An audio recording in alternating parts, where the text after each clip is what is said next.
Bismillahirrahmanirrahim. Assalamualaikum warahmatullahi wabarakatuh. Alhamdulillah wa bihi nasta'in. Ashhadu an la ilaha illallah wahdahu la sharika lah.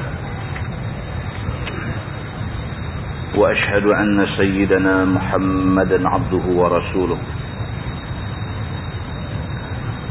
ونصلي ونسلم على هذا النبي الكريم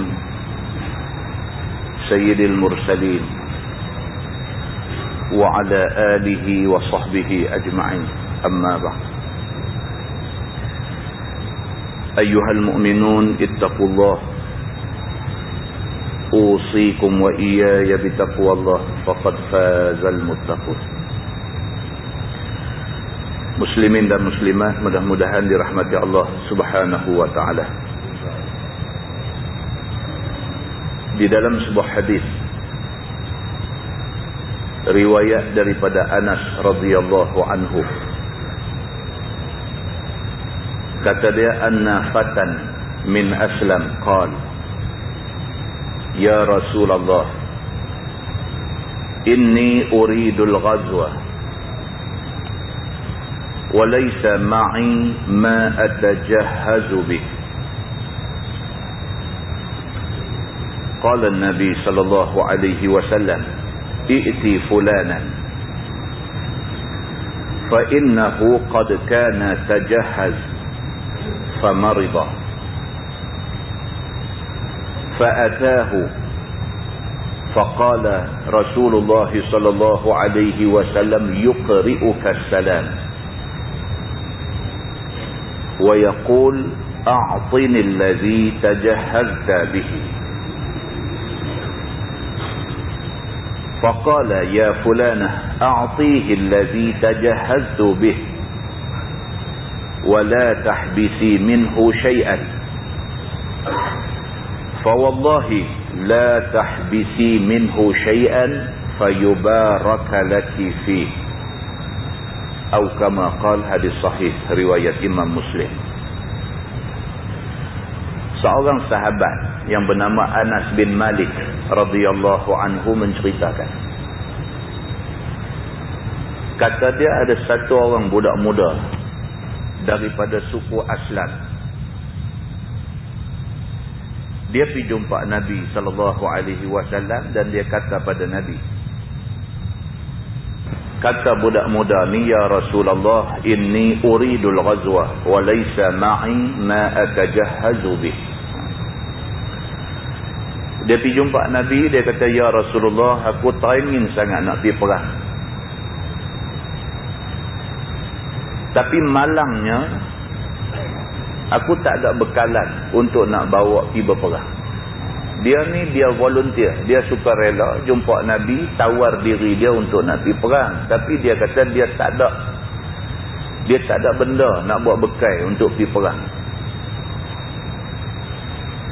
Nabi SAW kata kat dia, Nabi kata, i'ti fulana.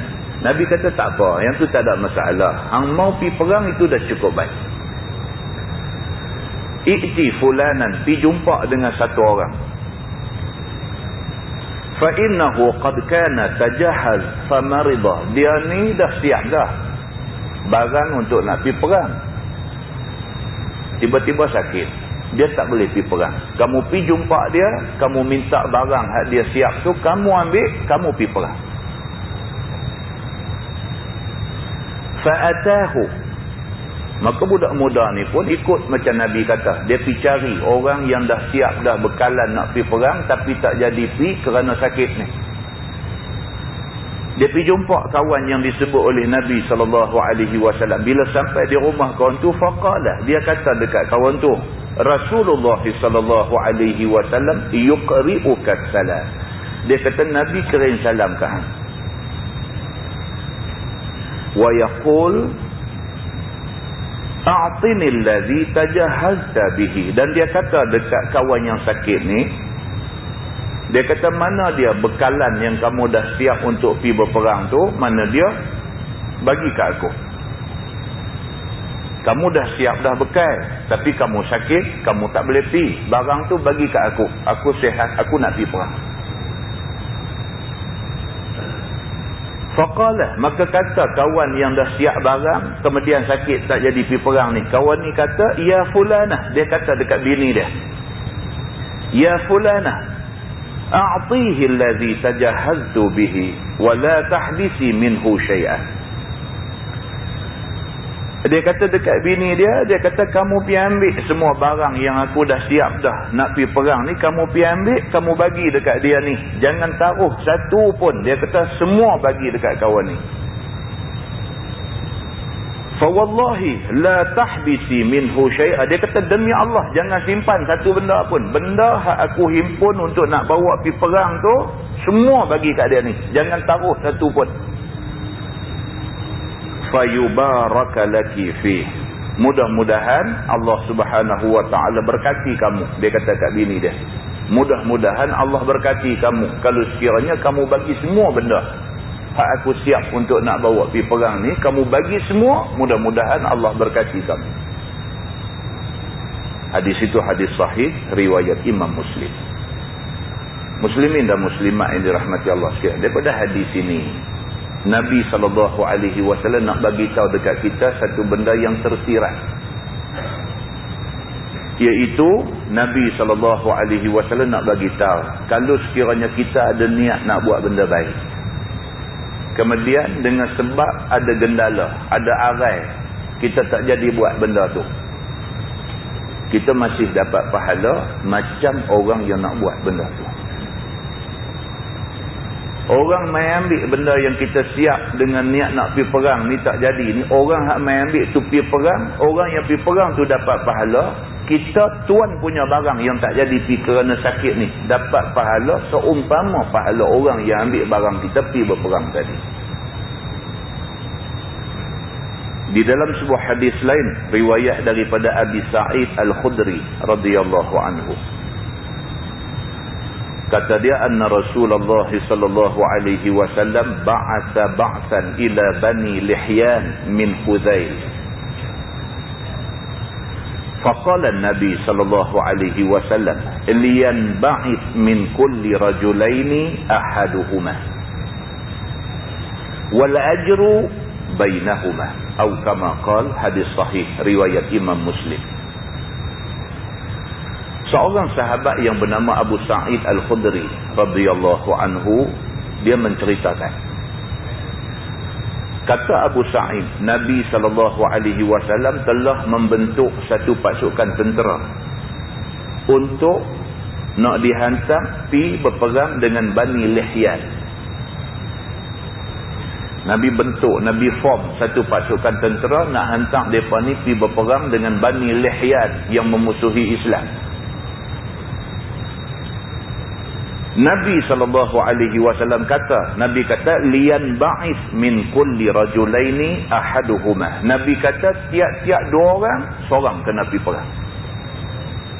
Nisbah dua orang, seorang kena pergi perang, seorang tunggu, jaga kemaslahatan keluarga di kampung. Kalau penduduk kampung ni ada 1000 orang, 500 orang kena pergi perang, 500 lagi tunggu, jaga keluarga. Kalau dalam kampung ni ada 1000 orang laki-laki yang layak pergi berperang, Nabi kata 1000 ni bahagi dua. 500 pergi perang, 500 jaga perempuan dengan jaga anak-anak kecil di rumah. Wal ajru bainahuma. Nabi kata tapi pahala yang Tuhan nak bagi sama. Kawan yang pergi berperang dengan kawan yang tunggu di rumah nak jaga isteri dengan anak-anak ni, Nabi kata wal ajru bainahuma. Pahala Allah akan bagi sama banyak. Muslimin dan muslimat yang dirahmati Allah sekalian, hadis itu hadis sahih riwayat Imam Muslim. Di dalam sebuah hadis lain riwayat daripada Anas bin Malik radhiyallahu anhu, kata dia, kana akhawani ala ahdi Nabi sallallahu alaihi wasallam, fakana ahaduhuma ya'ti Nabi sallallahu alaihi wasallam wal akhar yahtarif, Fashakal muhtarif akhahu lin Nabi sallallahu alaihi wasallam. Faqala an-Nabi sallallahu alaihi wasallam fala'allaka turzaqu bih. Atau kama qala, hadis riwayat Imam At-Tirmizi dengan isnad yang sahih. Anas radhiyallahu anhu menceritakan, kata dia pernah berlaku zaman Nabi ada dua orang saudara, abang dengan adik. Fakana ahaduhuma ya'ti an-Nabi. Salah seorang daripada dua beradik ni, dia duk kerja ikut Nabi. Nabi pergi masjid mana, Nabi mengajar di masjid, Nabi buat kuliah, Nabi bagi ceramah, dia ikut Nabi. Mana Nabi pergi, dia ada. Wal akhar yahtarif. Manakala hak seorang lagi pula, abang ke adik hak seorang lagi ni pula, yahtarif, kerja tunggin terbalik. Lepas dua beradik, hak seorang duk kerja ikut Nabi. Nabi pergi mana, dia pergi. Nabi duk mengajar apa, dia dengar. Dia mengaji, menuntut ilmu daripada Nabi SAW. Hak saudara seorang lagi tak ada nak pergi lah. Kalau dua-dua pakai ikut Nabi, siapa nak kerja? Siapa nak cari makan? Siapa nak bagi makan keluarga? Jadi hak seorang ni, dia kira duk ikut Nabi. Nabi pergi mana, dia pergi. Hak seorang lagi, dia seorang duk kerja tunggin terbalik. Wal akhar yahtarif. Hak seorang ni kerja pulun tunggin terbalik. Fashakal muhtarif akhahu lin Nabi sallallahu alaihi wasallam. Maka kawan hak duk kerja tunggin terbalik, susah payah cari rezeki, cari duit, balik mai kawan hak duk ikut Nabi ni senang-senang makan aja. Sehari tak apa, 2 hari tak apa, seminggu tak apa, sebulan tak apa. Bila lama-lama dia pun, dia kata aku seorang kena buat kerja. Dia ni senang-senang duk ikut Nabi sana sini. Kerja dak, apa dak, balik kira nak makan aja. Maka hak kawan, hak seorang ni berasa sangat tak puas hati. Fashakal muhtarif akhahu. Maka dia pergi mengadu hal adik dia ni kepada Nabi sallallahu alaihi wasallam. Dia kata, saya tak boleh tahan dengan dia ni. Kerja nak mengaji, dia alim seorang dia kuat ibadat seorang dia. Yang saya buat kerja tunggin terbalik, cari rezeki, mengaji pun tak ada. Ni macam mana ni ya Rasulullah? Pergi tanya Nabi. Faqala Nabi sallallahu alaihi wasallam. Nabi jawab ke dia.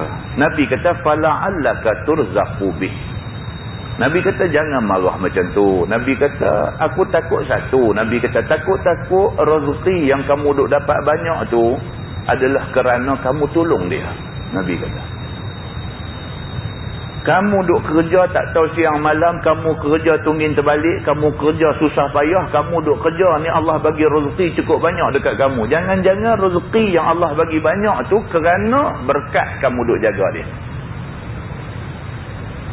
Tak payah dengki kat dia. Dia bukan tak mau kerja kerana duk pergi merapu, melingkup. Dah. Dia tak pergi. Walaupun dia tak kerja, tapi dia duk cari ilmu agama. Kamu kerja, kamu tanggung dia hak duk cari ilmu agama ke Nabi SAW ni.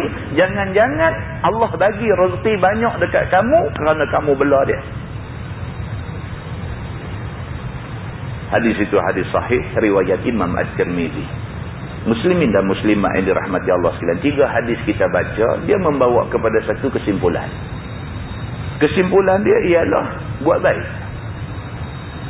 Hak hadis mula-mula kita baca dah siap dah bekalan semua, niat nak pergi perang. Tiba-tiba sakit. Kebetulan dalam masa yang sama ada pula satu orang semangat nak pergi berperang dan dia tak sakit. Cuma dia tak ada bekalan untuk nak bawa pergi perang. Nabi SAW selesaikan masalah tu. Nabi suruh kawan yang tak ada bekalan ni pergi rumah kawan yang dah siap bekalan tapi sakit tak boleh pergi ni, pergi ambil bekalan dia, pergi perang. Kawan yang pergi perang tu dapat pahala, kawan yang menyediakan bekalan tak boleh pergi perang ni juga dapat pahala seumpama pahala kawan yang pergi berperang. Pasal apa? Pasal dua-dua pun buat baik. Walaupun dia tak pergi perang, dia siap dah bekalan. Menyiapkan bekalan untuk pergi berperang tu menunjukkan dia sungguh-sungguh nak pergi perang. Allah tak menghampakan dia. Allah bagi balasan yang setimpal untuk dia. Muslimin dan muslimat yang dirahmati Allah sekalian. Daripada 3 hadis itu dapat kita buat kesimpulan. Biar kita ni jadi manusia yang sentiasa duk mengintai-ngintai, duk mengendap peluang-peluang untuk buat baik. Tak boleh buat banyak, buat sikit. Yang penting kita buat baik. Allah Subhanahu Wa Taala akan memberi ganjaran sesuai dengan kebaikan yang kita buat, insya-Allah. Mudah-mudahan mukadimah itu memberi manfaat kepada kita semua. Kita menggunakan tafsir Juz'u Amma. Tafsir Juz'u Amma muka surat 145. Muka surat 145. Kita masuk tafsir Suratul As Makkiyah. Surah Al-As Makkiyah. Mengandungi 3 ayat. Firman Allah, A'udzubillahi minasyaitonir rajim. Bismillahirrahmanirrahim. Wal 'asr. Innal insana lafi khusr. إلا الذين آمنوا وعملوا الصالحات وتواصوا بالحق وتواصوا بالصبر. صدق الله العظيم. Maksudnya, wal 'asr, demi masa ataupun demi waktu asar. Boleh dua terjemahan. Al-'asru dalam bahasa Arab dua makna. Satu makna asar lah, sembahyang asar.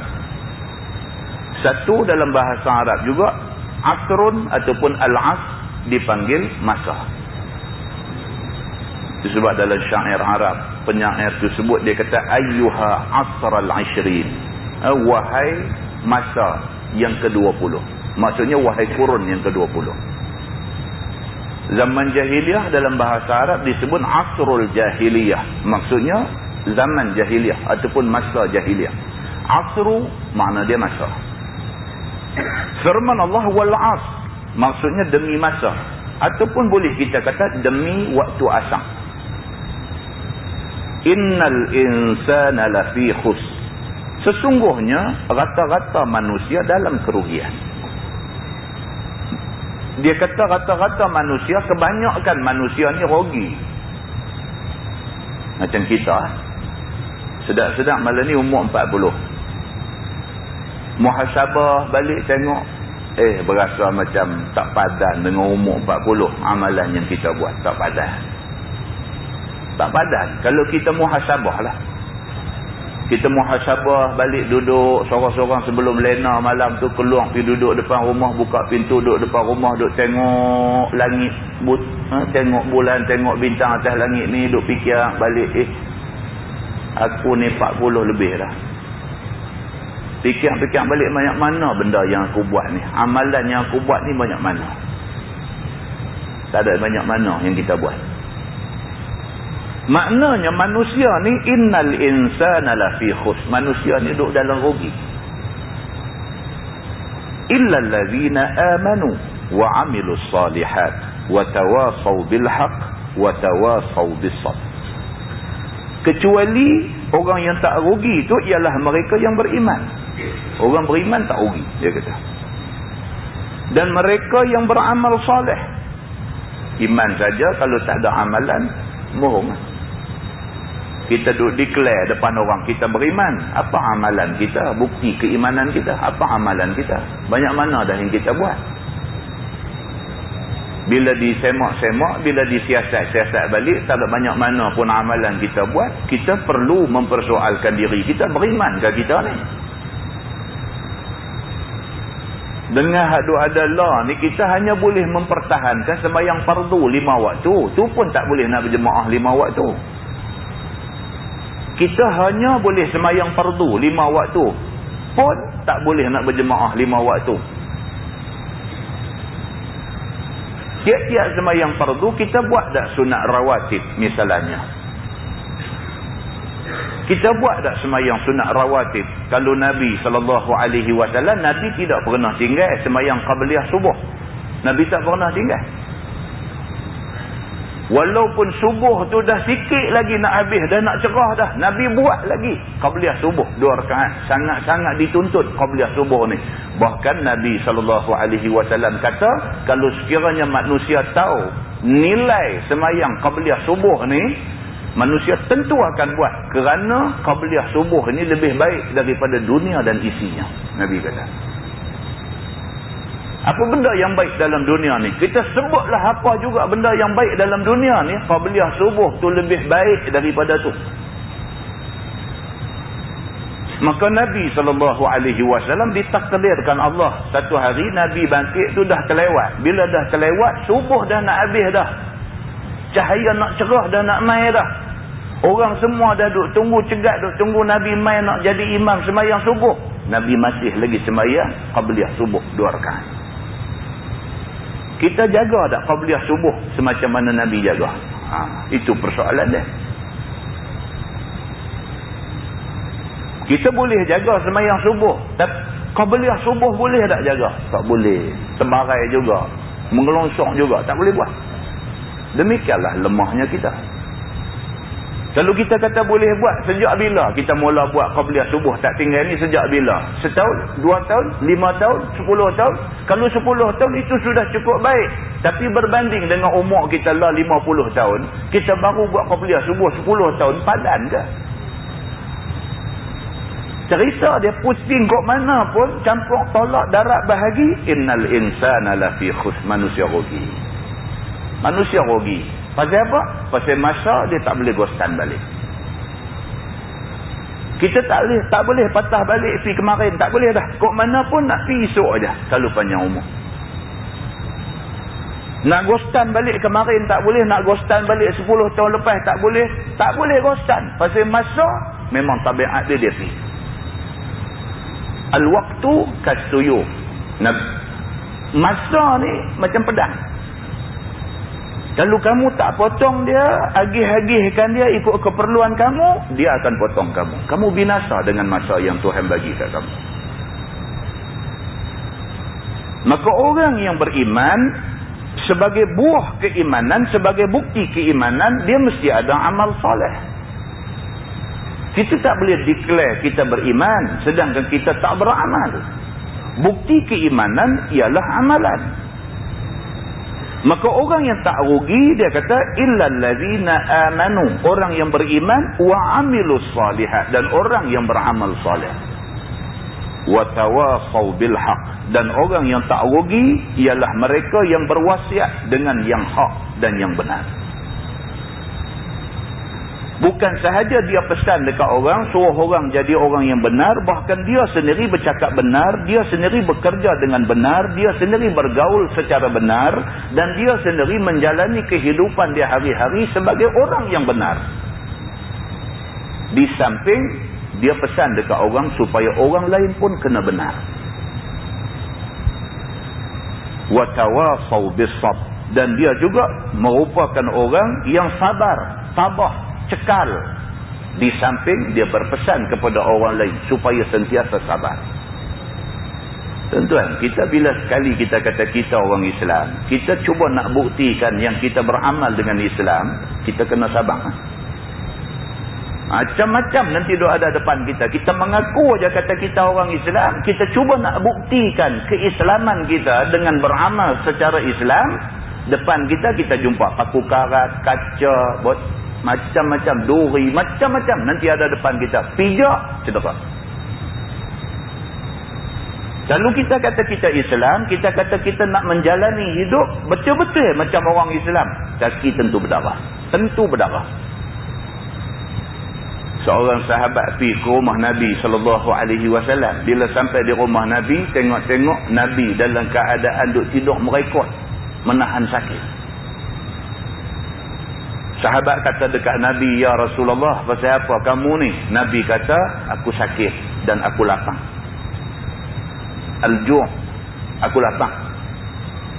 Sahabat yang dengar Nabi kata Nabi lapang ni, dia tak bercakap apa, terus bangkit, keluar daripada rumah Nabi, terus pergi ke satu kebun korma, pergi jumpa tuan punya kebun, minta izin, nak tolong jurus pokok-pokok korma.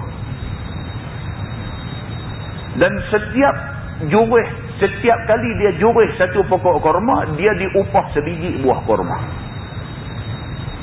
Lepas dia jurih dah beberapa pokok korma. Tuan-tuan, dengar kata jurih pokok ni, kita duk bayang lagu orang perempuan kita ada jurih pokok bunga depan rumah. Dah, zaman Nabi dia tak semudah tu. Zaman Nabi ni ayah bukan lagu macam kita lah pancung, ayah melimpah roh. Bukan macam tu. Zaman Nabi, nak ayah, nak kena berjalan kaki berapa jauh. Pergi ambil ayah daripada satu wadi manakah, galah bawa balik ayah tu main pakai di rumah. Bolehlah pakai banyak mana, habis nak kena pergi galah pula. Itu zaman Nabi punya cerita ambil ayah. Sayyidatina Fatimah anak Nabi SAW pernah pergi mengadu dekat bapak dia, dekat Nabi. Dia kata, ya Rasulullah. Dia kata ke pak dia, ya Rasulullah. Dia kata, aku perlu seorang khadam, sedangkan suami aku tak boleh menyediakan seorang khadam. Suami dia Sayyidina Ali. Ali miskin. Dia kata, aku perlu seorang khadam. Ali ni dia duk sibuk dengan kerja dakwah, dia duk ikut Nabi sana sini dan sebagainya. Aku ni nak buat kerja rumah ni, nak kena pakai ayam. Aku nak kena pergi ambil ayam berapa punya jauh, galah balik mai pakai-pakai tak dan sah habis, nak kena pergi ambil pula. Nak masak nak kena ayam, nak beristinja nak kena ayam, nak mandi nak pakai ayam, nak buat apa basuhkan apa semua nak pakai ayam. Ayam nak pergi ambil berapa punya jauh, dia kena pergi ambil ayam, dia kena buat urusan rumah tangga. Dia kata, aku perlu khadam. Ni nak cerita kata susah nak dapat ayam. Sahabat Nabi mai ke rumah Nabi, tengok Nabi duk tidur merekod kerana lapang. Dia tanya Nabi pasal apa? Nabi kata, aku lapang. Dia terus keluar daripada rumah Nabi, pergi minta upah nak jurih pokok korma. Sekali tanggung ayam buat mai, sekali jurih sebiji korma orang upah dia. Dia dapat selungguk buah korma, dia balik mai di rumah Nabi. Dia sampai depan Nabi, dia suap korma dalam mulut Nabi. Nabi makan nyap nyap nyap nyap. Dia suap semulut lagi. Nabi makan nyap nyap nyap. Dia suap semulut lagi. Nabi tanya dia. Nabi kata, pasal apa hang buat lagu ni dekat aku? Nabi kata, pasal apa ni hang mai ziarah aku, mai tengok aku, hang tahu kata aku lapang, hang pergi cari kerja, hang dapat benda ni balik, mai hang suap aku, bagi aku makan. Pasal apa? Limaza taf'al? Pasal apa hang buat benda ni? Nabi tanya dia. Dia kata, aku cinta kepada kamu ya Rasulullah. Pasal apa hang buat benda ni? Dia tak ada jawapan lain. Dia jawab dekat Nabi, dia kata, ana uhibbuka fillah. Aku cinta kamu kerana Allah ya Rasulullah. Belenang ayat mata Nabi. Nabi kata kat dia, kalau apa yang hang kata ni betul, betul-betul hang cinta aku, kalau betul macam yang hang ucapkan tadi, hang sayang dekat aku, Nabi kata, maka bersedialah untuk menerima balak dan ujian. Nabi kata, tidak ada manusia yang cinta aku yang tak kena uji. Nabi kata, kalau sungguh lagu hang kata hang ni cinta aku sungguh, sedia untuk terima ujian. Fa'iddu lil bala'i jilbaban. Nabi kata, maka bersedialah kamu untuk menerima balak dan ujian daripada Allah. Dan ujiannya akan mai kepada orang yang cinta Nabi sebenar-benar cinta, akan mai dekat dia lebih cepat daripada air turun daripada puncak bukit yang tinggi. Nabi kata. Muslimin dan muslimat yang dirahmati Allah sekalian, ini bukan cerita senang. Bila kita kata kita orang Islam, kita cuba nak menterjemahkan kecintaan kita pada Islam. Kesabaran kena ada dalam diri. Maka Nabi SAW sangat-sangat pesan dekat sahabat-sahabat dia supaya sabar. Ayat ni pula Tuhan turun, orang yang tak rugi ialah orang yang beriman, orang yang beramal soleh, orang yang berpesan dengan kebenaran, dan orang-orang yang berpesan dengan kesabaran. Begitu. Kita tengok tafsir dia, kata suratul Asr ini amat ringkas. Dia kata surah ni ringkas. Dengan kerana ringkas surah ni, maka dengan kerana itulah kita tiap-tiap kali semayang wal asri. Kan? Dia satu macamnya automatik begitu. Bila kita semayang zuhur ke, lebih-lebih lagi semayang asar. Allahu Akbar, takbir, lepas doa iftitah, Fatihah, lepas Fatihah, Bismillahirrahmanirrahim wal asr innal insana. Dia satu macam yang automatik main. Pasal apa? Pasal ringkas. Pasal apa? Pasal nak lekas habis semayang. Begitu. Maka surah Al-Asr itu amat ringkas, dia kata. Amat pendek, ya, sebagaimana kita lihat dan kita baca. Memang surah ni cukup ringkas dan cukup pendek. Tetapi dia kata isinya dan maksudnya dan tujuannya amat luas. Dia kata. Suratul Asr ini, kalau sekiranya kita nak kupas rahsia yang terselindung di sebalik Suratul Asr ini, dia kata kupasan dia sangat panjang. Allah ni orang duk buat duit berdasarkan kepada surah Al-Asr ni, orang buat duit time management kan, apa total quality apa tu, nama macam-macam lah ni. Yang semua ni kenun-kenun nak ajang orang suruh pandai urus masa. Bersumberkan kepada surah Al-Asr ini, hari ni orang betul-betul guna surah ini untuk nak cerita tentang masa. Dia kata di dalam surah ini, segala sesuatu sama ada bahagia ataupun celaka kepada manusia diterangkan secara ringkas oleh Allah. Surah yang 3 ayat ni, dia menceritakan tentang yang pertama, orang-orang yang akan mendapat kebahagiaan. Iaitu kalau dia orang beriman, kalau dia orang yang beramal soleh, kalau dia orang yang berpesan dengan kebenaran, kalau dia orang yang berpesan dengan kesabaran. Dia akan dapat kebahagiaan. Demikian juga sebaliknya, orang ni akan ditimpa kecelakaan kalau sekiranya dia tidak beriman, kalau sekiranya dia tidak melakukan amal soleh, kalau sekiranya dia tak pernah berpesan dengan kebenaran, dan dia juga merupakan satu orang yang tidak sabar, dia akan ditimpa kecelakaan. Dia kata di dalam surah ini, sesuatu sama ada bahagia ataupun celaka diceritakan secara ringkas oleh Allah. Imam Syafi'i rahimahullahu ta'ala berkata tentang surah Al-Asr ini. Imam Syafi'i bila dia baca surah ni, dia buat ulasan. Kata Imam Syafi'i, dia kata lau tadabbaran nasu hadhihi surah lawasi'athum. Imam Syafi'i kata macam tu. Maksudnya kalau sekiranya manusia perhati dan manusia fahamkan surah ini betul-betul, sungguh mereka akan rasa bahawa surah ini berisi secukupnya pelajaran kepada mereka. Itu dia.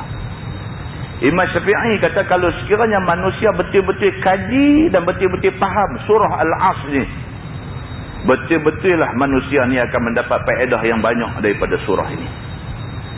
Tuan-tuan bayangkan kalau masa kita lah kita manfaatkan daripada kita umur belah-belah tahun dulu, kita manfaat dengan duk hafal ayat-ayat Quran.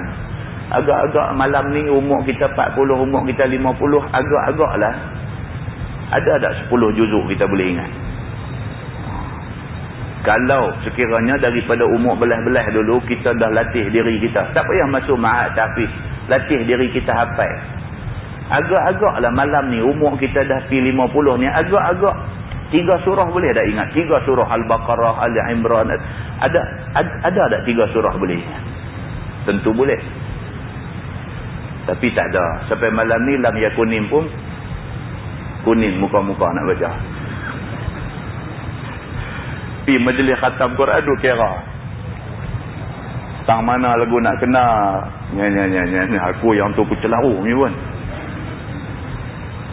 Surah Al-Bayyinah tu. Kan?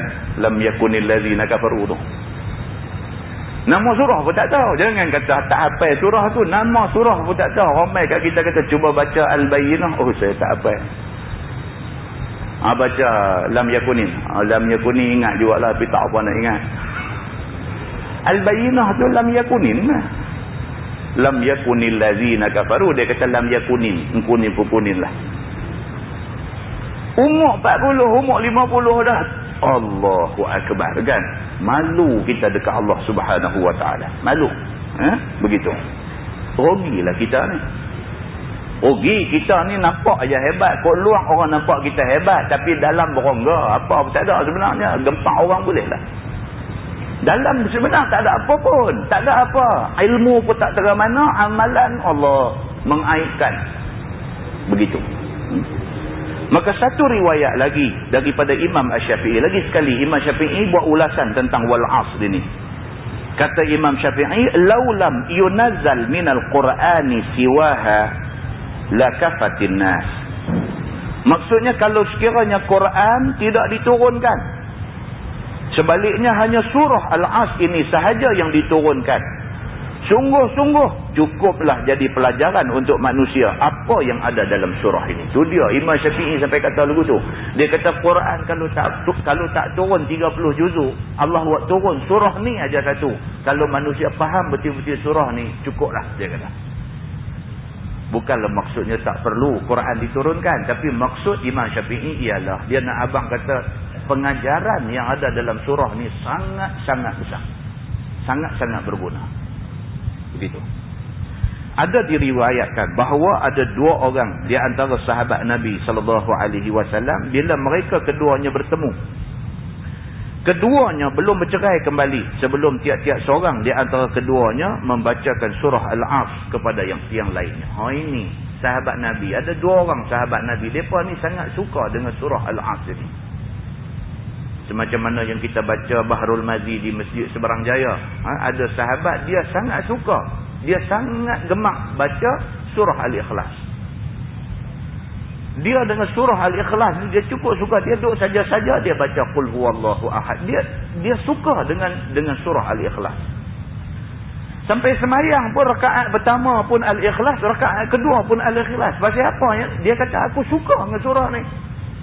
Bukan dia tak hafal surah lain, tapi dia suka dengan surah ni. Bahkan kalau dia baca surah lain pun, lepas tu dia baca juga surah Al-Ikhlas. Sahabat Nabi ada yang jadi macam tu. Dan ditanya Nabi SAW, salah ke tak aku duk buat macam ni?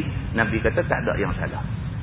Bahkan siapa yang sayang dengan surah Al-Ikhlas ni, siapa sayang dengan surah ni, esok surah ni akan membantu dia di hari akhirat. Nabi kata. Ni pula dia cerita malam ni, dua orang sahabat Nabi, dua-dua ni suka dengan surah Al-As.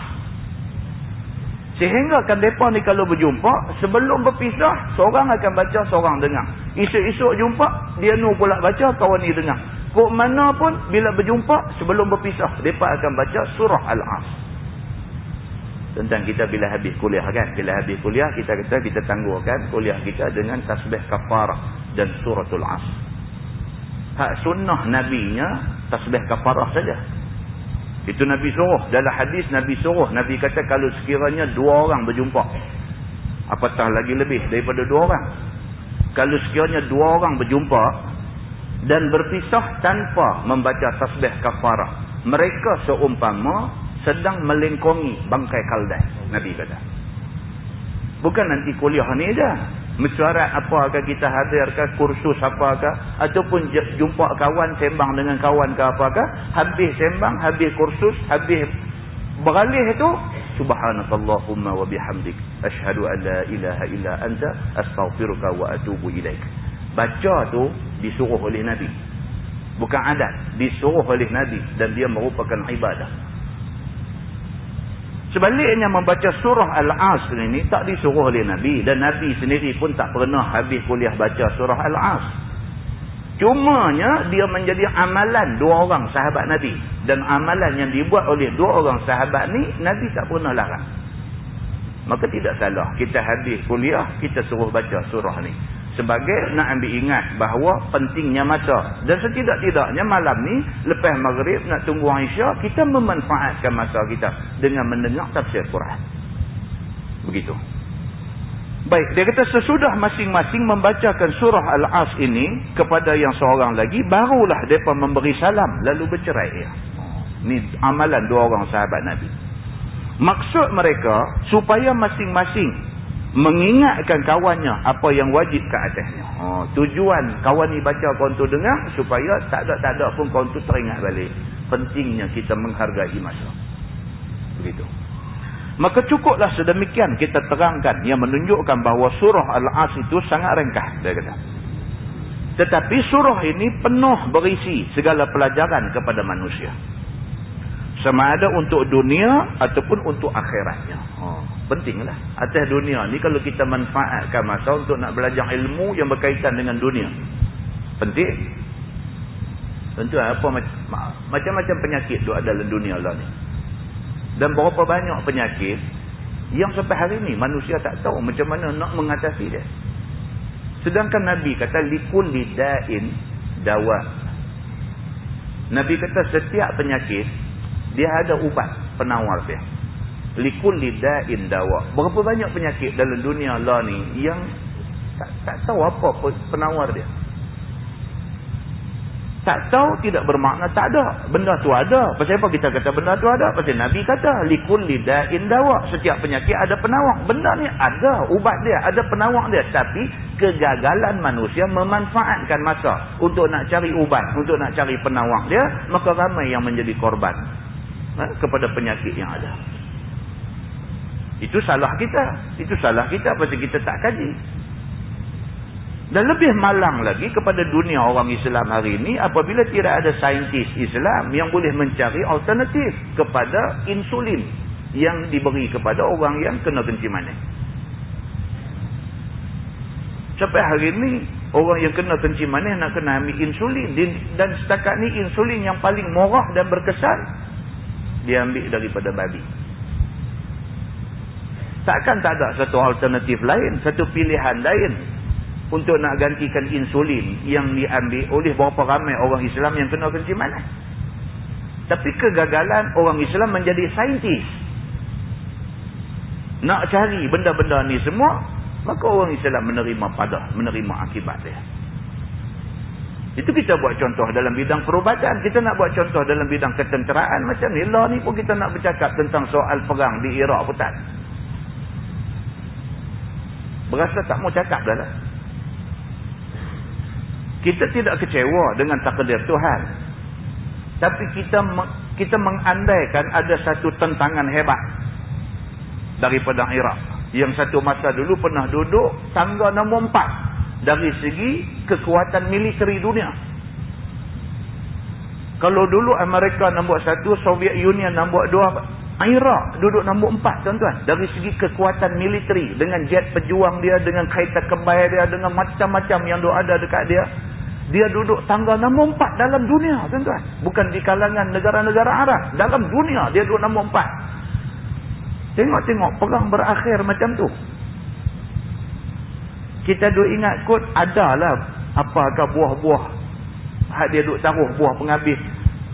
Tengok-tengok jadi macam tu.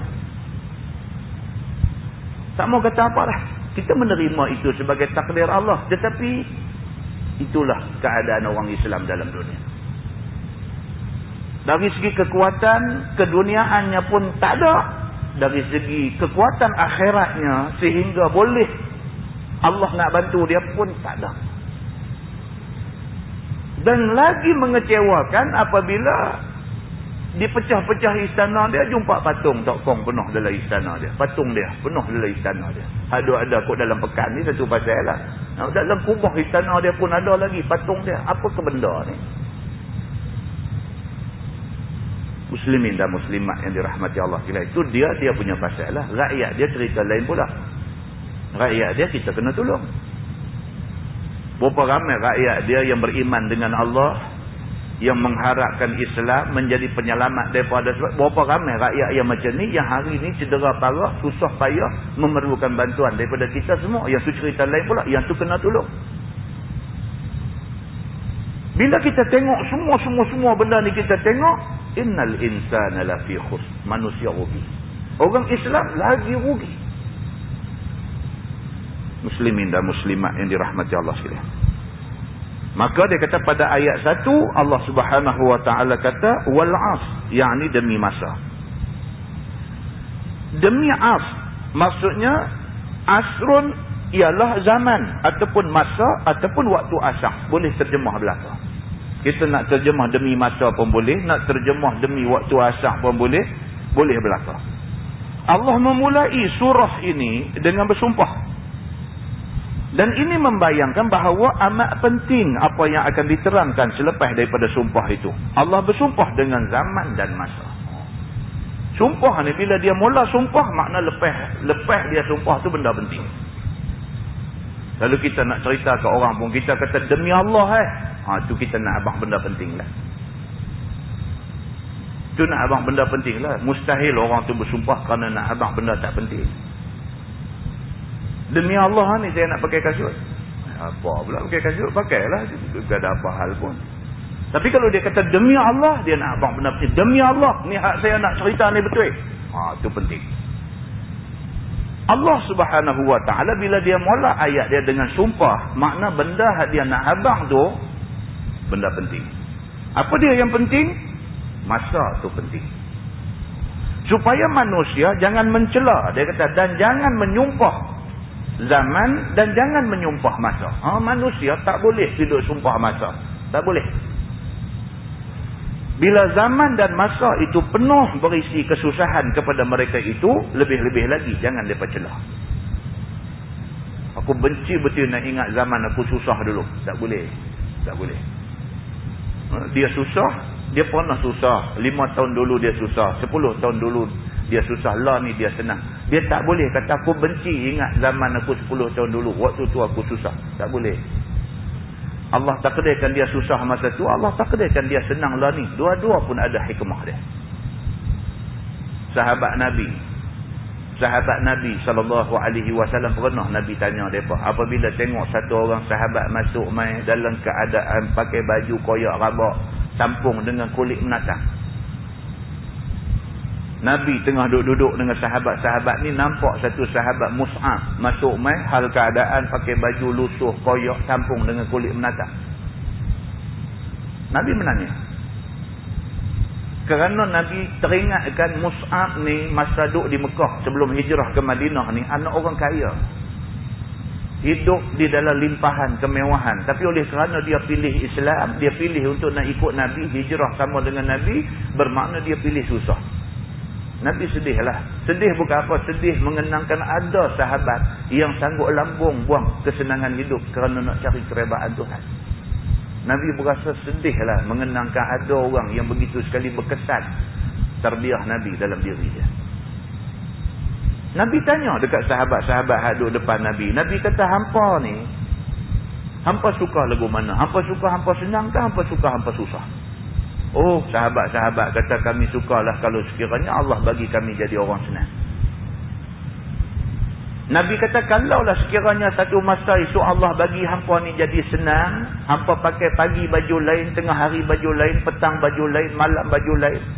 Hampa makan ni kira habis satu hidangan, dia angkat hidangan lain, habis hidangan ni dia angkat hidangan lain. Punya hebatnya hampa makan. Rumah hampa ni macam diselimuti dengan kelambu Kaabah. Kalaulah ditakdirkan Allah bagi dekat hampa hidup senang macam tu, Nabi kata kat sahabat-sahabat ni, agak-agak hampa macam mana keadaan hampa masa tu? Kalaulah Tuhan bagi kat hampa macam tu, baju ni pagi lain, tengah hari lain, petang lain, malam lain. Kalau Tuhan bagi kat hampa makan ni, makan nasi, lepas makan nasi depa buat mai buah, lepas makan buah buat mai aiskrim, lepas makan aiskrim dia buat mai penyapu, suruh balik. Apa dia duduk tunggu lagi, dia kata makan. Kalaulah macam tu punya mewah hampa ni, makan ni ada makanan berat, sat lagi ada dessert dia, macam-macam nama tu ada. Kalaulah Tuhan bagi kat hampa macam tu, agak-agak hampa punya ibadat masa tu macam mana? Oh, sahabat kata, kalaulah Tuhan bagi kami satu hari esok hidup senang macam tu, sudah tentulah kami lebih lagi boleh tumpu kepada beribadat pada Tuhan. Sahabat kata. Nabi senyum. Nabi kata, hampa silap. Lagu lah ni Tuhan bagi. Hampa ni nak kata miskin melarat tak, tapi hidup ala kadar. Nak kata senang langsung pun tak. Lagu lah ni hampa boleh beribadat. Setakat macam duk buat lah ni dah cukup baik. Nabi kata. Kalau sekiranya Allah bagi dekat hampa senang macam yang aku kata tadi, sudah tentu ibadat hampa lebih teruk daripada hampa boleh buat lah ni. Nabi kata. Muslimin. Ditakdirkan kita jadi susah pun ada kebaikan dia. Ditakdirkan kita jadi senang pun ada kebaikan dia. Orang yang biasa susah lepas itu senang, dia lebih lagi menghargai kesenangan dia. Tuan-tuan, kita biasa susah, lah senang sikit. Dengan anak kita, lahir-lahir waktu kita senang. Mana generasi lebih baik? Kita banding yang tu sudah. Oh, kita dulu tuan-tuan, pertama kali dapat seluar panjang ni, tak tahu nak abang punya seronok. Pasal duk biasa seluar pendek je. Dulu mengaji sekolah mana ada seluar panjang. Polis pun pakai seluar pendek masa tu. Tambah budak sekolah. Polis pun masa tu duduk di balai tu pakai sudahlah pendek. Kembang macam skirt pula. Polis zaman tu. Kita dulu sekolah seluar pendek aja. Dah darjah 6 dah baru dapat seluar raya, seluar panjang. Pertama kali dapat seluar panjang. Tak boleh nak tunggu dah siang esok, malam ni duk pakai dah, duduk depan cermin tengok. punya menghargai seluang panjang selai, dapat umur 12 dah baru dapat selai. Budak-budak Allah tuan-tuan. Kita tengok di sekolah asrama boleh tahulah. Sekolah asrama boleh menceritakan benda ni semua. Sekolah asrama. Anak kita duduk sekolah sains, duduk sekolah asrama lah. Saya kira ada sekolah mana. Baru 2 minggu pergi dia telefon kat pak dia. Dia kata seluang sokan dia kena curi. Dia kata. Pak ni marah lah. Marah sebab saya dah apa ni. Guru tak jaga ni. Mencuri kuat lah. Anak dia ni 2 lay dah seluang sokan kena curi. Bukan seluang dia kena curi tuan-tuan. Seluang dia basuh. Dia sidai di penyidai kain tu.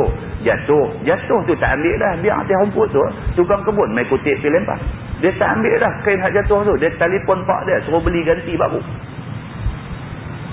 Tuan-tuan pergi tengok di sekolah asrama, pergi tengok di asrama, pergi tengok di kawasan penyidai kain tu. Berapa banyak kain duk melungguk berkeping-keping di atas tanah tu. Punya dia tak menghargai barang dia.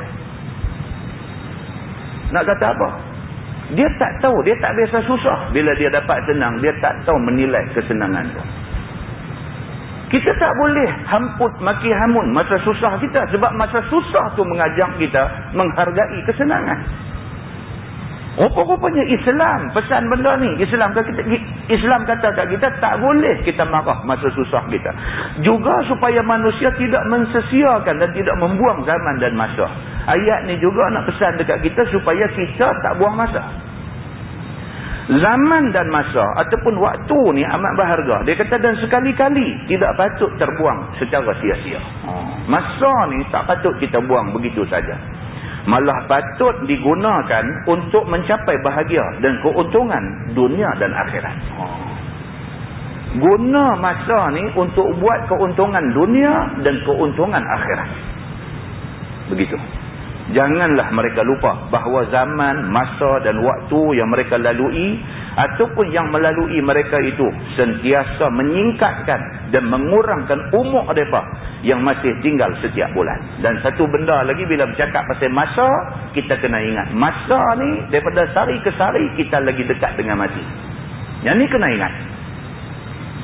Kemarin dengan hari ni kita lebih dekat dengan tarikh kematian kita. Tahun lepas dengan tahun ni lebih dekat kita dengan tarikh mati kita. Kita boleh mati sat lagi. Kita boleh mati malam ni. Kita boleh mati tak ada nak subuh pagi esok. Kita boleh mati esok. Kita boleh mati minggu depan. Kita boleh mati bila-bila masa dengan macam-macam cara. Yang ni satu benda manusia kena insaf. Doa elok-elok main masjid semayang jemaat apa sebelum semayang jumpa orang salam sembang 2-3 patah masuk main semayang sunat tahiyat masjid zikir apa semua dulu nak tunggu masuk waktu jemaat habis semayang jemaat jumpa kawan-kawan salam sembang apa lebih kurang naik motor baru pergi setengah kilometer ya dum aksiden mati. Ni kawan hak baru sembang dengan dia tak ni terkejut dengar tak sah duk sembang dengan aku. Ini cerita mati. Mati ni satu tarikh yang ditetapkan. Iza jaa ajaluhum la yasta'khiruna sa'atan wa la yastaqdimun. Bila mai tempoh ajal kamu, dia tak lewat dan dia tak awal walau 1 second. Masa ni duk jalan. Masa duk jalan, dia duk himpit kita, dia duk tolak belakang kita, duk tolak kita. Kita sehari ke sehari lagi duk dekat dengan kubur. Ini satu benda yang sangat-sangat manusia kena insaf bila bercakap tentang masa. Begitu. Dia kata setiap pekan, setiap hari, setiap jam. Ya, dia kata tiap-tiap minit dan tiap-tiap detik yang melalui mereka itu mengurangkan umur mereka yang masih tinggal itu. Tak siap kita nak mula kuliah pukul 8. Ni dah nak masuk dah pukul 9. Masa kita dah pendek sejam dah. Masa kita nak mati dah pendek sejam. Demikianlah dahsyatnya masa yang Tuhan bagi jadi. Dia kata lama-kelamaan umur mereka habis begitu sahaja. Orang yang duk pakai telefon, pakai prepaid ni dia tahu. Tahu pakai handphone lah dia ada prepaid. Kad bayar dulu. Macam tu lah umur kita dia duk jalan. Macam tu lah. Lagu telefon tengok Allah. Berasa lagu cakap start dia tinggal RM5 2 Macam tu lah umur kita. Dia kue duk pendek. Telefon tot dia punya habis lah. tempoh prepaid dah habis. Macam itulah umur kita. Dia tak tunggu kita bersedia, dia tak tunggu. Dia tak kira bersedia tak bersedia sampai masa jalan. Dan mereka terus mati dan masuk kubur jadi orang akhirat. Bila sampai masa dia on the spot, on the dot, dia kata masa tu juga dia tak ada tolak ansur walaupun 1 saat. Mati on the dot. Kalau ditakdirkan Allah, kita akan mati pada 10 hari bulan Safar, pukul 10:05 5 second. Tepat 5 second, tengah duk bercakap pun mati. Muslimin dan muslimat yang dirahmati Allah sekalian, mati aja kita terus jadi ahli akhirat. Kita bukan lagi ahli dunia. Satu alam yang memisahkan kita langsung daripada alam dunia. Satu alam yang teknologi apapun tak boleh menghubungkan di antara orang yang dua alam dunia dengan alam akhirat. Tak boleh berhubung. Muslimin dan muslimat yang dirahmati Allah sekalian, yang kebanyakan manusia hidup melupakan ataupun tidak mempedulikan akhirat itu. Kita tak peduli akhirat macam mana pun, mati kita automatik didaftarkan sebagai ahli akhirat, sebagai penduduk akhirat. Asrun ataupun maksudnya waktu asar. Ini pula kalau kita tafsirkan wal asr dengan maksud demi waktu asar. Dia kata waktu asar adalah Allah bersumpah dengan dia, seakan-akan Allah berkata kepada manusia, wahai manusia, ingat dan berhati-hatilah kamu sekalian, serta bersiap sedialah kamu untuk menempuhi akhirat kamu itu. Kerana dunia yang kamu diami sekarang hampir akan ghurub. Ghurub maksud dia terbenam. Maghrib daripada perkataan ghurub lah. Ghurub maksud dia terbenam. Maghrib maksudnya tempat terbenam. Maksudnya bila matahari terbenam aja maghrib. Masuk waktu maghrib, dia kata. Waktu matahari terbenam. Bila sebut asar, maknanya asar ni masa dekat matahari nak ghurub, dekat matahari nak terbenam. Maksudnya waktu asar ni tak lama dah, nak habis dah siang ni. Begitu. Sebagaimana hari sudah waktu asar. Apakah yang diterangkan Allah dengan bersumpah lebih dahulu itu? Baca baik-baik dan perhatikan dengan tenang, dia kata. Serta ukurlah diri kita masing-masing. Pada ayat 2 Allah mengatakan innal insana lafi khusr. Sesungguhnya rata-rata manusia dalam kerugian. Pada ayat 3 Allah menerangkan siapa yang terhindar daripada kerugian, iaitu illal ladzina amanu wa amilus salihat. Melainkan segala orang yang mempercayai dan orang yang mengimani dan orang yang berbuat dan beramal segala amal yang saleh, yang patut dan yang baik, serta wasiat mewasiati dengan yang hak dan berwasiat dengan kesabaran. Dia kata ni saja orang-orang yang tidak akan rugi. Rata-rata manusia yang telah baligh dan telah berakal, mereka di dalam kerugian. Sentiasalah mereka dalam kerugian ataupun dalam merugi, melainkan mereka yang diterangkan pada ayat 3. Kerugian mereka lahir batin, kerugian mereka dunia akhirat. Dia kata orang rugi ni rugi dunia akhirat. Kalau tak jadi orang beriman, rugi dunia akhirat. Tuan-tuan, orang kafir tak baik macam mana? Orang kafir bagi duit buat masjid, bagi duit pasang kapet satu masjid. Masjid nak apa dia bagi, tapi dia kafir. Tuhan kata ulaika habitat a'maluhum wa fin narihum khalidun. Tuhan kata orang-orang kafir ni ulaika habitat a'maluhum. Depa ni sia-sialah amalan depa. Wa fin narihum khalidun. Di neraka mereka kekal selama-lama. Roginya orang kafir ni sampai macam tu. Roginya orang kafir ni sampai macam tu. Buat baik banyak mana pun akhirat tak boleh apa. Cuma ada di dalam satu hadis Nabi SAW kata orang-orang kafir yang baik ni Allah bagi dekat dia balasan di dunia. Di antara balasan yang Allah bagi dekat dia ialah Allah bagi sihat. Di antara balasan yang Allah bagi dekat orang kafir yang baik di atas dunia ni, Allah mudahkan kematian dia. Mati aja dia dilayan seperti mana layanan ke atas orang kafir semua. Kecuali kepada pemenakan Nabi, iaitu Abu Talib. Abu Talib dia masuk neraka dan dia dikenakan azab, disuruh pakai sepasang kasut. Bila pakai aja kasut yang dibuat daripada api neraka ni, yaghli min huma dimaruh, Nabi kata mendidih otak kepala dia. Dan Nabi kata itulah seringan-ringan azab bagi penduduk neraka, dikenakan kepada Abu Talib. Pasal apa? Pasal dia dengan Nabi ni habis hati. Jangan siapa main nak sentuh Nabi. Bukan kata main jentik telinga. Bukan kata main nak pukul, nak balun Nabi. Sentuh Nabi pun dia tak lagi. Dia menjadi galang ganti. Selagi aku hidup, dia kata di depan pembesar-pembesar Quraisy hak lain hak duk marah ke Nabi ni, dia kata selagi aku hidup, mata aku tak mau tengok orang buat benda tak elok dekat Muhammad. Dia kata. Tapi dia tak Islam. Kerana kejujuran dia mempertahankan Nabi itu. Di akhirat esok, dia kena azab paling ringan. Azab paling ringan tu, pakai kasut, mendidih otak dalam kepala. Itu azab paling ringan yang Allah bagi dekat Abu Talib, mengenangkan jasa baik dia kepada Nabi SAW.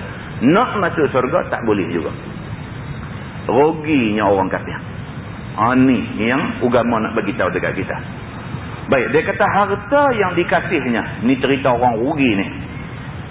Harta yang dikasihnya, kekuatan dan tenaga yang amat berguna kepada dia, kesihatan yang amat berharga kepada dia, mudanya yang sangat berharga mahal itu, dan umurnya yang tiada ternilai itu, habis percuma dan sia-sia sahaja dibelanjakannya. Ini orang rugi. Tuhan bagi kat dia kemudahan, kemurahan harta benda, habis macam tu saja. Rugi dia. Sepatutnya duit tu gunalah untuk buat benda-benda baik. Tak ada. Duit tu dia pergi haria, habis macam tu aja. Tak ada sumbangan kepada kebaikan. Tak ada langsung. Tuhan bagi kuat, kekuatan tu pergi guna untuk pukul orang ikut dan sebagainya. Tuhan bagi sihat, kesihatan tu digunakan untuk nak derhaka Tuhan. Tuhan bagi muda, masa muda digunakan untuk joli, melingkup diri sana sini.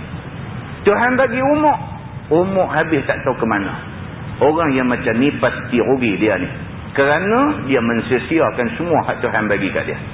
Maka dipergunakannya tidak ada tukarannya ataupun faedahnya kepadanya, lahir dan batinnya, untuk jasmani dan rohaninya, dan untuk dunia dan akhiratnya. Tak ada satu faedah untuk dunia, untuk akhirat, habis macam tu saja.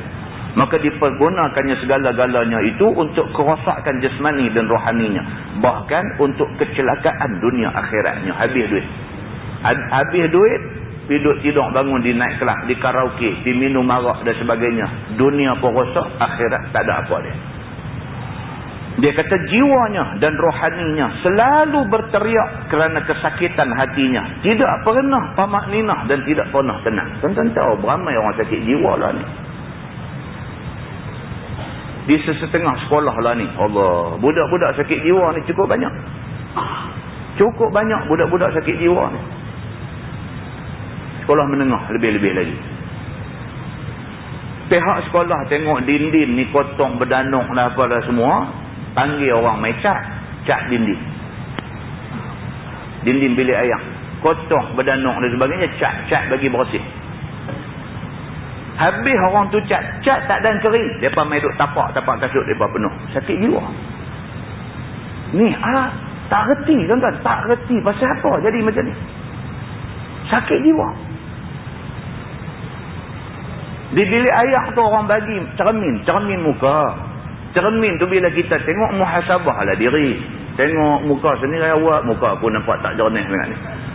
Sepatutnya cermin tu guna untuk muhasabah diri. Kalau tak boleh sampai ke peringkat nak muhasabah diri, guna buat tiga rambut sudahlah. Katok dia pecah bang. sakit jiwa. Tak ada satu pasal. Bukan ada satu pasal apa pun. Katuk bagi pecah bang. Sampai hari ni pasang, esok mai tengok semua cermin pecah. Cukup tuan-tuan. Pergi tengok tu cukup. Tak payah cerita, tak payah buat ceramah dalam bilik air tu, tak payah apa. Pergi tengok tu cukup. Kita understood, faham dah betapa sakit jiwanya budak-budak yang buat kerja ni. Bukan semua budak sekolah tu sakit jiwa. Ada 5 orang cukup. Tak apa lagi lah. Tak apa lagi. Setakat dinding dia pibuh tapak kasut. Setakat cermin dia katuk bagi pecah. Tak apa lagi lah. Jamban orang bubuh pancung. Habuan dia basuh berak. Dia pergi cabut kepala pancung buang. Ni apa kejadian? Tu nak kata. Dia cabut. Kepala pancung tu dia cabut. Tak lagi dia nak pergi buang air. Dia bukan boleh sentuh punya. Lepas cabut tu dia main senak perut lagu mana. Habuan dia. Habuan kemudahan dia. Kita tak bercakap lagi pasal pondok telefon, tak bercakap lagi. Pondok telefon dia pergi bubuh, kabat, cucuh bagi meletup. Dia pergi rentap wayar bagi putih. Kalau hari tu ditakdirkan rumah dia terbakang. Handphone prepaid, dah habis rumah dah. Nak buat apa? Masa tu pergi pondok telefon, angkat-angkat ganggang saja wayar tu dijuntai. Dia yang rentap sebelum tu. Apa dia nak buat? Tapi ada manusia, dia punya sakit jiwa ni macam ni. Tuan-tuan, tolong. Anak kita tolong tengok. Anak murid kita di sekolah, kita tolong tengok. Tolong tengok ni, hak sakit-sakit jiwa ni tolong tengok. Ni, dia nak beritahu kat kita ni, jiwanya, rohaninya berteriak kerana sakit hati. Sakit jiwa. Tak puas hati semua. Dia kata ayah dia tak sayang dia. Dia kata mak dia tak sayang dia. Dia rasa cikgu benci dia. Sakit jiwa. Hati dia duk berteriak. Tidak pernah tamakninah ataupun tenang. Dia tak pernah rasa ketenangan. Budak-budak ni dia tak tenang, tuan-tuan. Malah selalu rasa kesal dan berasa sempit. Berasa tidak pernah hatinya itu rasa puas dan sebagainya. Dia tak tahu apa dia nak cari dalam dunia ni. Dia tak tahu. Maka dia akan terpandang hina dan rendah ataupun tidak berharga secara manusia di antara rumah tangganya, di antara karib kerabatnya, di antara tetangga jirannya, dan di antara handai taulan kenalannya, apatah lagi di antara kaum dan bangsanya, dan di antara orang yang ramai. Dia rasa macam dia ni satu individu yang terbuang. Dia berasa orang buang dia. Dia berasa keluarga dia tak suka kat dia. Dia berasa kawan dia tak mau dia. Dia berasa masyarakat benci dia.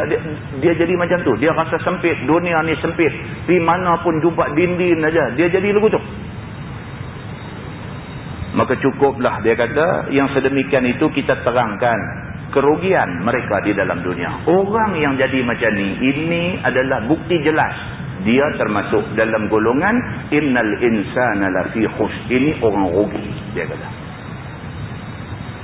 Tuan-tuan, berapa punya bahagia kita ni. Kita hidup dalam dunia ni, kita rasa bahagia dengan apa yang Tuhan bagi kat kita. Kita rasa sangat bahagia. Kita bahagia dengan isteri kita. Kita bahagia dengan anak-anak kita. Kita bahagia dengan kawan-kawan kita. Kita bahagia dengan semua orang yang kenal kita. Berapa punya mahal harga kebahagiaan Tuhan bagi kat kita. Ada manusia tak dapat benda ni. Maka mereka ni rugi, dia kata. Dia kata dan mereka ini tinggal semua. Samalah, dia ulang tengok bawah. Di akhirat, dia kata kerugian mereka tidak kita terangkan dengan cukup. Malah cukuplah kita katakan dengan ringkas. Dia kata tadi cerita rugi dunia, ni nak cerita rugi akhirat. Dia kata kita nak terang rugi daripada di akhirat. Mereka sekalian merupakan orang fujar yang akan memasuki neraka. Dalam Quran kata innal abrara lafi na'im wa innal fujjara lafi jahim. Orang yang baik-baik mereka di dalam na'im, di dalam syurga, dan orang yang fujar, orang yang jahat, mereka di dalam neraka. Orang yang rugi atas dunia tidak mau beriman, tidak mau beramal soleh, tidak mau berpesan dengan kebenaran, tidak mau sabar dan sebagainya, orang ni orang rugi di neraka.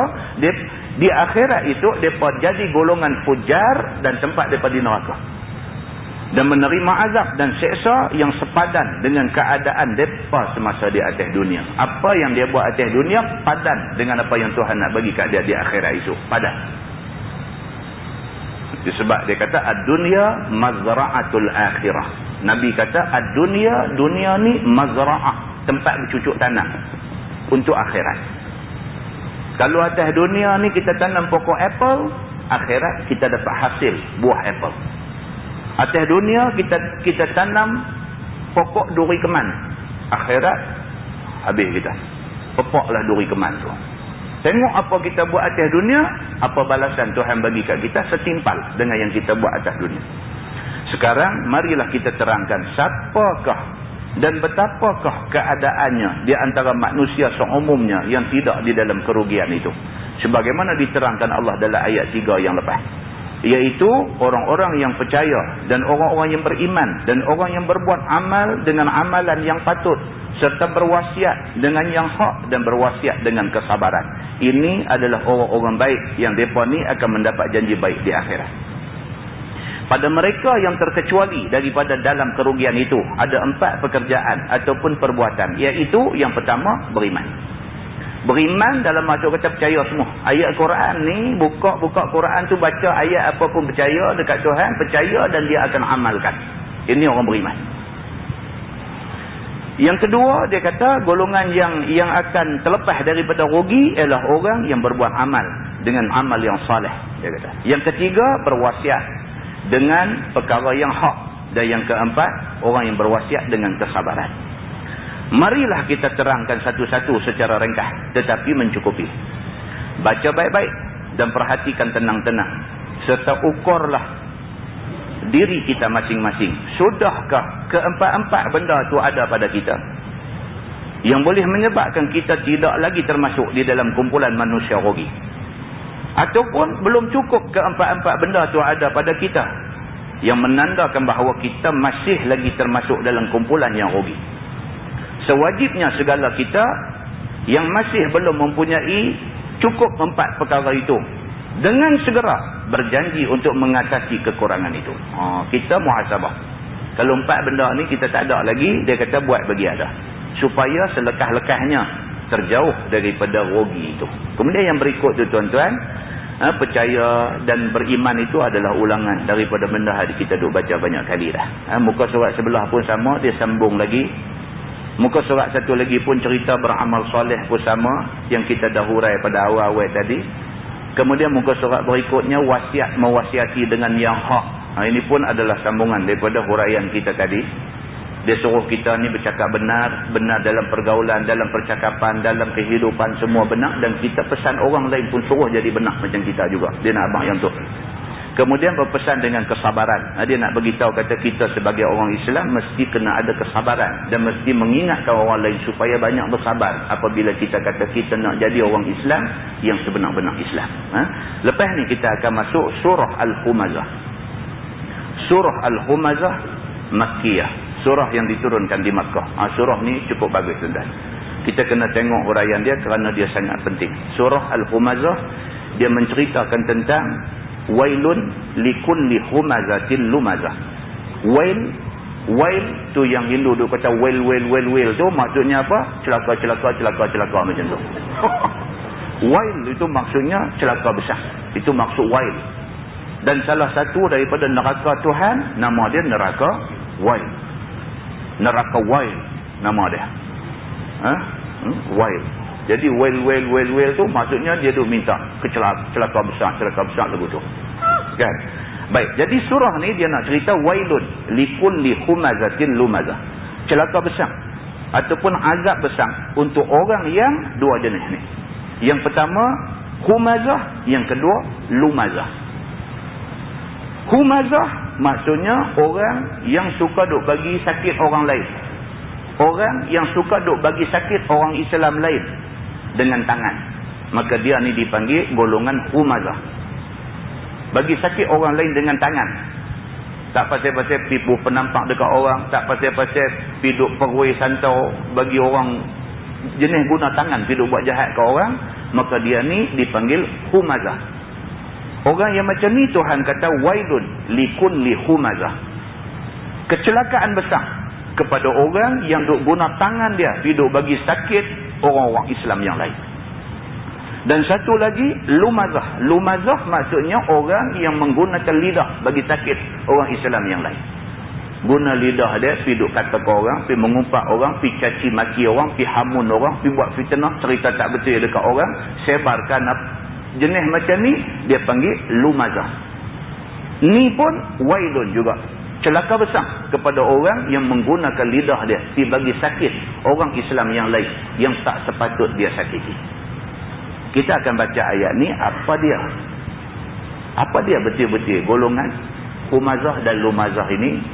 Apa janji Tuhan kepada dua golongan ini? Dan apa ciri-ciri yang ada pada golongan-golongan ini? InsyaAllah kita baca pada bulan depan. Yang baik itu daripada Allah, yang tak baik itu silap. Kita tanggung dengan tasbih kafarah dan surat Al-Asr. Aduh,